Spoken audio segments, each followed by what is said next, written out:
"Well, that is all very fine, but I wish to know whither the aboriginal fauna has migrated." Then said Barvian, "The aboriginal fauna has joined the aboriginal flora, because it was high time for a change. And my advice to you, Ethiopian, is to change as soon as you can." That puzzled the leopard and the Ethiopian, but they set off to look for the aboriginal flora. And presently, after so many days, they saw a great, high, tall forest full of tree trunks, all exclusively speckled and spottled, dotted and splashed and slashed and hatched and cross-hatched with shadows. Say that quickly aloud, and you will see how very shadowy the forest must have been. "What is this," said the leopard, "that is so exclusively dark, and yet so full of little pieces of light?" "I don't know," said the Ethiopian, "but it ought to be the aboriginal flora. I can smell giraffe, and I can hear giraffe, but I can't see giraffe." "That's curious," said the leopard. "I suppose it is because we have just come in out of the sunshine. I can smell zebra, and I can hear zebra, but I can't see zebra." "Wait a bit," said the Ethiopian.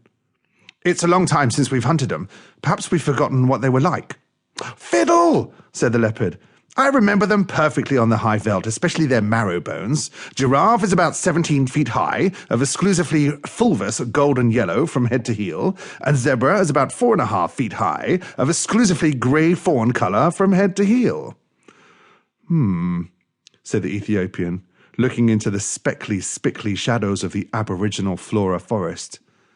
"Then they ought to show up in this dark place like ripe bananas in a smokehouse."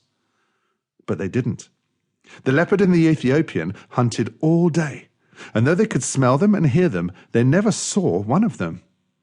"Oh, for goodness sake," said the leopard at tea time, "let us wait till it gets dark. This daylight hunting is a perfect scandal."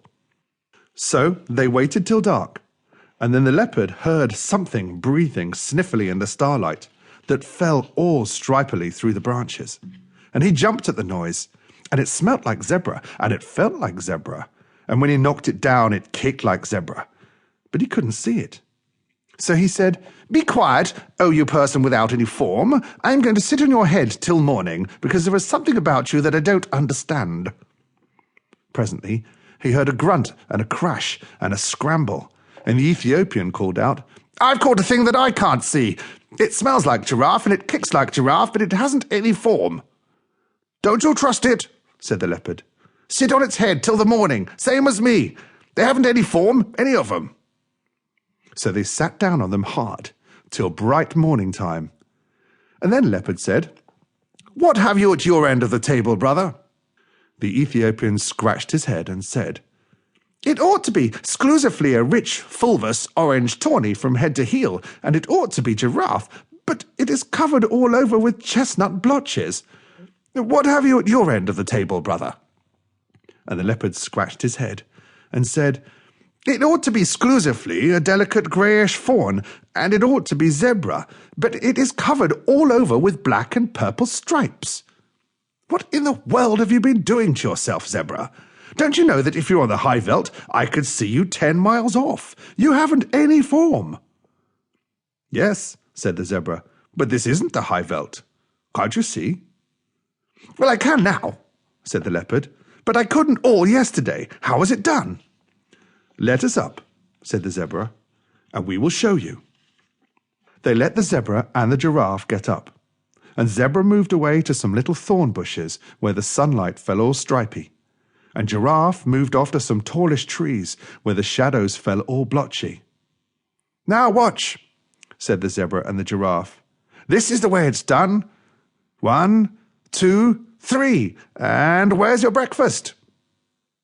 Leopard stared, and Ethiopian stared, but all they could see were stripy shadows and blotched shadows in the forest, but never a sign of zebra and giraffe.